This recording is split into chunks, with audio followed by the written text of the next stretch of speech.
Acheter des likes ou des abonnés, tout le monde le fait. Alors non, tout le monde le fait pas. Souvent, nos clients nous disent comment est-ce qu'on fait pour lancer un compte. On doit acheter des abonnés. La réponse est non, faut surtout pas faire ça.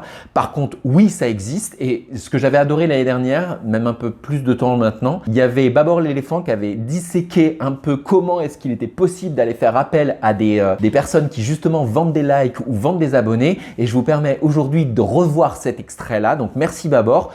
Écoutez bien, c'est ultra instructif et ça va vous montrer que ça n'a pas d'intérêt si ce n'est de vous faire ce qu'on appelle une vanity metric, c'est-à-dire des critères de vanité, de vous montrer que vous avez des milliers de personnes qui vous suivent sur les réseaux sociaux, mais au final, ça va faire pire que mieux. Moi, ils ont vraiment l'apparence de vrais followers, tu vois. Ouais.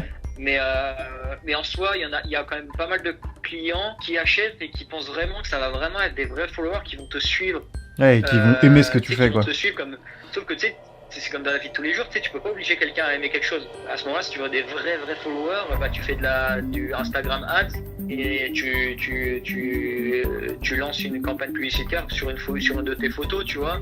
Mais bon, avec 10 €, tu vas avoir 10 followers, tu vois. Donc après, tu as souvent aussi des entreprises qui veulent crédibiliser leur marque et qui veulent, tu vois, pour pas commencer à 0 follower. Moi, en soi, là, tu me donnes n'importe quoi, je peux tout te booster. Genre vraiment, même Spotify, même Match, tout, je peux tout te faire.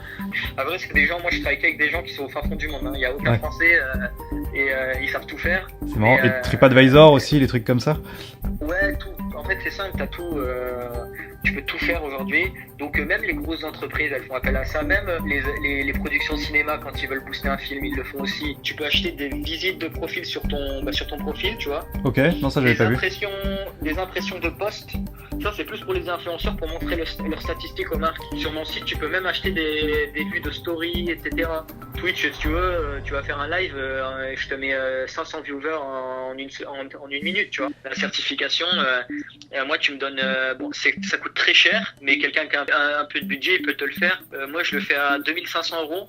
Quand tu demandes la certification, ils regardent si t'es déjà un minimum connu, quoi. D'accord. Donc ce qu'ils vont faire, c'est qu'ils vont taper ton nom sur Google et ils vont regarder ce que t'as fait, etc. Et Ok. en fait, nous, avec les 2500 €, alors c'est pas moi qui le fais, je sous-traite évidemment, Ouais. mais la personne qui va s'en occuper, elle va créer plein de faux articles sur toi et comme ça, quand Instagram ils vont taper ton nom, et ben ils vont trouver tes fausses activités entre guillemets et du coup ils vont te donner la certification. Mais ce qui prend du temps, c'est de te créer une fausse popularité sur Google finalement. Donc voilà, je remercie encore justement Babor l'éléphant. Donc je vous invite à aller voir le profil. Il n'arrête pas de mettre des vidéos qui sont ultra marrantes et ultra intéressantes pour disséquer l'actualité et beaucoup le web aussi. Sinon, pour tout ce qui est marketing digital, vous vous abonnez directement à la cloche.